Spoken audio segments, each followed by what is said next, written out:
आज आसतु आम वीडियो माध्यम देखा आपण मैंने केमती स्विच बोर्ड को सहज उपाय सफा करें। आपण मैंने देखिपे स्विच बोर्ड टी आमर केते मैला है। चलतु वीडियो आरंभ करवा। Hi friends, good afternoon. आपण समस्त मो तरफ नमस्कार। आशा करुँची आपण मैंने समस्ते भलरे थे, मुझे भलरे अच्छी। चलतु वीडियो आरंभ करवा। किंतु वीडियो आरंभ करने पूर्व आपण मान भितर कहीं जब आज मो चैनल नुआ था प्लीज प्रथम मो चैनल टी सब्सक्राइब कर दिंतु। पाखरे थिबा बेल आइकन को क्लिक करंतु, जहाँ फल मो नुआ नुआ वीडियो नोटिफिकेशन आपण मान पाखरे खूब शीघ्र पहुँची जिवो। आउ आपण माने मते टिके सपोर्ट कर परिबे आगु को जिबा पई। तले चलंतु वीडियो आरंभ करिबा। प्रथमे आपण मेन स्विच को ऑफ कर देबे। सेथि पई आपण जे कोनसी कॉटन कपड़ा लेबे, ता सहित आपण माने हैंड सैनिटाइजर एको आपण माने किछि कॉटन रे जोडे कपड़ा रे देबे। तापरे आपण माने भलो भाबरे आपणकर स्विच बोर्ड रे लगेई नेबे। आपण माने देखि पारुथबे स्विच बोर्ड लगेला भितरे हमर केडे सुंदर परिष्कार हे जाउची।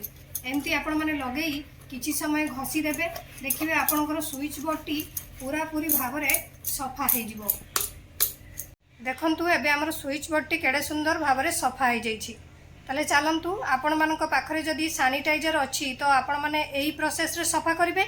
जदि आपण मानक पाखरे सैनिटाइजर नाही तो आपण माने कोन करिवे, आ गोटे मेथड चलतु देखिबा।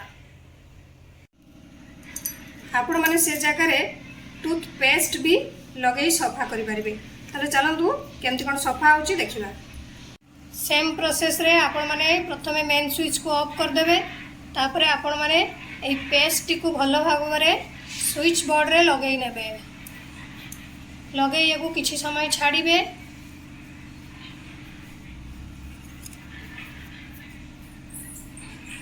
तापरे आपण माने जे कोनसी टिश्यू पेपर हो नचेत आपणकर कपड़ा हो किंबा कॉटन हो, जोथरे भी आपण मानक सुविधा से हिसाब रे आपण माने सफा कर नेबे। जदि आपण माने कॉटन कपड़ा नउछनी तो हल्का टिके ओदा करिवे, बेसी नुओ हल्का ओदा करके ताकू चिपुड़ी देबे। तापरे आपण माने आपनको स्विच बोर्ड को पोछिबे। देखिबे संगे संगे मैला बाहरी जिवो और आपनकर स्विच बोर्ड टी सफा हो जिवो। आ जदि आपनकर अधिका मैला हेइ थाए तो आपण माने किछि समय ताकू टिके छाड़ीबे।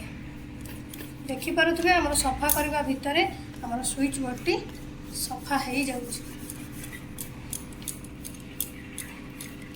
देखंतु हमर पेस्ट रे केडे सुंदर हमर स्विच बोर्ड टी सफा हो गला।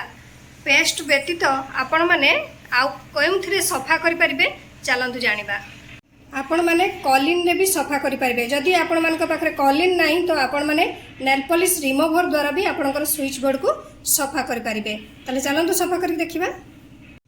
आपण माने जो स्विच बोर्ड रे आपणकर मैला हेछि सेही स्विच बोर्ड रे आपण माने कॉलिन टिके स्प्रे कर नेबे। स्प्रे करने सारी जेकोसी कॉटन कपड़ा रे आपणकर स्विच बोर्ड टी को सफा कर नेबे। देखिबे आपणकर स्विच बोर्ड टी पूरा पूरी भाबरे चकाचक हे जिवो। आपण माने देखि पारुथबे हमर स्विच बोर्ड टी केडे सुंदर सफा हे गला।